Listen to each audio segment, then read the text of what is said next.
Apostel Paulus ütleb oma esimeses kirjas korintlastele, kui Kristus ei ole surnuist üles tõusnud, siis on meie usk tühine.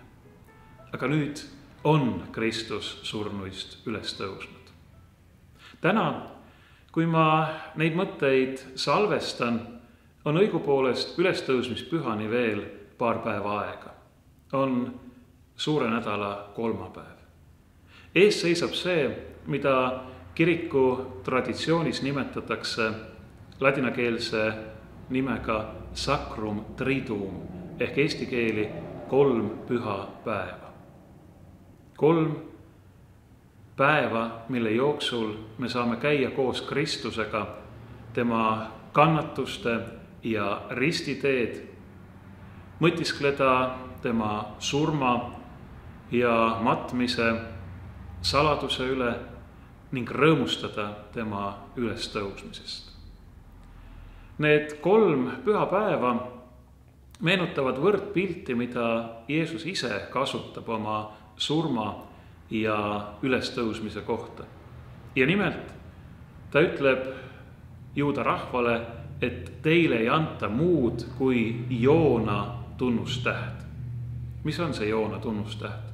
Nagu Joona oli 3 päeva ja ööd kala kõhus mere sügavuses, nii peab inimese poeg surema ja minema maapõue, et sealt siis, nii nagu Joona pääses viimaks merekoletise kõhust välja, üles tõusta ja neile, kes temasse usuvad, igavene elu kinkida. See on Joona tunnustäht. Kristus annab ennast meie eest. Erinevus Joonaga on selles, kui me meenutame seda Vana Testamendi lugu, et Joona heideti mere sügavusse tema oma patu või oma üleastumise, oma vastuhaku pärast Jumalale. Kristus aga ei ole surnud mitte oma, vaid meie pattude eest. Minu ja sinu pattude eest. Ja kui see Joona katsumus, nii nagu pühakiri meile sellest jutustab, võis olla ränk ja hirmuäratav, siis ometigi ei pidanud ta tundma sellist valu, nagu issand meie pärast. Ta ei pidanud päriselt surema. Ta ei pidanud päriselt minema surmavalda või põrgu hauda, nii nagu me ütleme usutunnistuse vanemas sõnastuses. Aga Kristus, Jumala poeg, püha ja täiuslik pidi meie pärast, minu ja meie igaühe pärast. Aga ta tõusis surnust üles. Ta ei jäänud sinna põrgu hauda või hauarüppe, kuna tema jumalik vägi ületab surma oma. Tema armastuse ja halastuse vägi ületab kõik maailma ülekohtu ja kurjuse. Ja selles on meie lootus nüüd ja igavesti. Aga on veel üks võrdpilt, mida ma tahan teiega jagada, ja see tuleb esile sellesama apostel Pauluse samast kirjast, mida ma juba tsiteerisin, esimesest kirjast korintlastele, kus apostel ütleb nõnda. Ka meie paasatall Jeesus Kristus on tapetud. Pidagem siis pühi kasinuse ja tõe hapnemata leivaga, mitte vana haputaignaga, halguse ja kurjuse haputaignaga. Ka meie paasatall Jeesus Kristus on tapetud.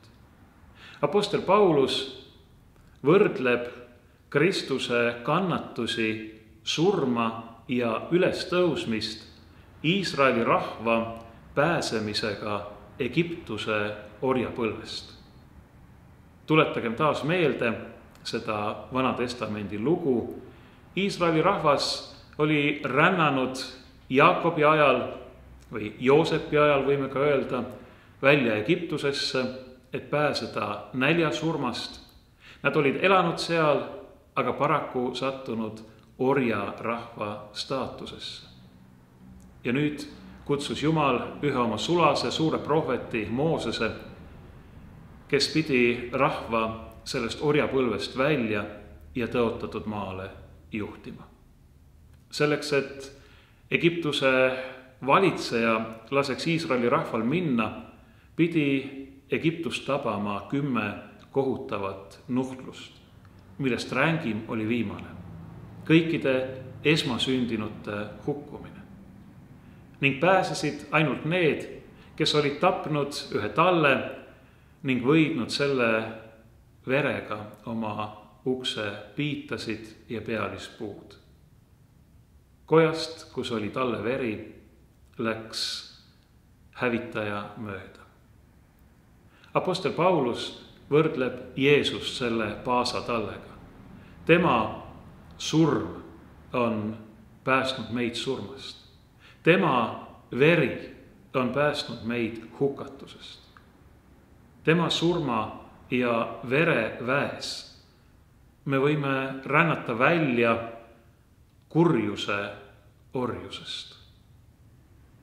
Nii nagu Iisraeli rahvas läks läbi Punase mere, nii oleme meie läbi ristimise vee pääsenud surmast ellu, siit kaduvuse, hukatuse maailmast asunud igavese tõotatud maa teele. Kristuse kui Jumala püha ja veatud alle kannatuste ja surma hinnaga. Erinevus Vana Testamendi paasatallega on taas selles, et Kristus on surnuist üles tõusnud. See näitab meile ühelt poolt, et tõepoolest Jumal ise on see, kes on saanud inimeseks, et tulla ja anda ennast meie eest. Jumalat ei ole võimalik surmata ega hävitada.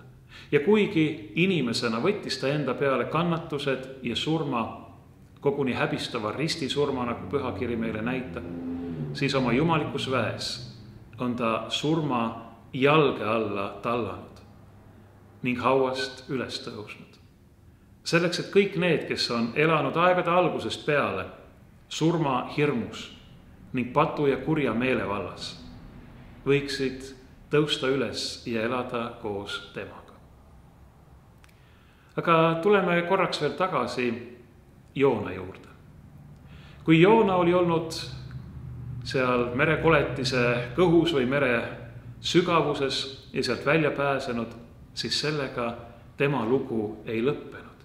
Ta pidi minema ja kuulutama meeleparanduse sõnumit ühele suurele linnale, tervele hulgale inimestele. Ja see meeleparanduse sõnum kandis vilja. Kui Kristus tõusis surnuist üles, siis ei läinud ta mitte kohe taevasse oma isa juurde, vaid ta tuli ja näitas ennast oma jüngritele, oma sõpradele. Selleks, et nemad läheksid, et meie läheksime nüüd kuulutama meeleparanduse sõnumit kogu maailmale. Sarnane lugu on ka tolle paasatalle ja Egiptuse orjapõlvest pääsemisega. Kui Iisraeli rahvas oli pääsenud esmasündinute hukkamisest ning läinud läbi Punase mere orjapõlvest pääsedes, siis ei olnud sellega lugu veel lõppenud, vaid kõik alles algas. Nüüd pidid nad õppima, mida tähendab elada vaba Jumala rahvana. Ka meid on tehtud vabaks, Kristus on meid vabastanud. Aga ka meie peame õppima, kuidas elada nüüd Jumala püha rahvana. Kristus on meie eest kannatanud ja surnud. Ta on surnuist üles tõusnud. Et meie võiksime elada nüüd ja igavesti. Et me võiksime kuulutada meeleparanduse ja pääste sõnumit kõikidele ning sellest oma eluga tunnistust anda. Soovin teile õnnistatud Issanda ülestõusmise püha.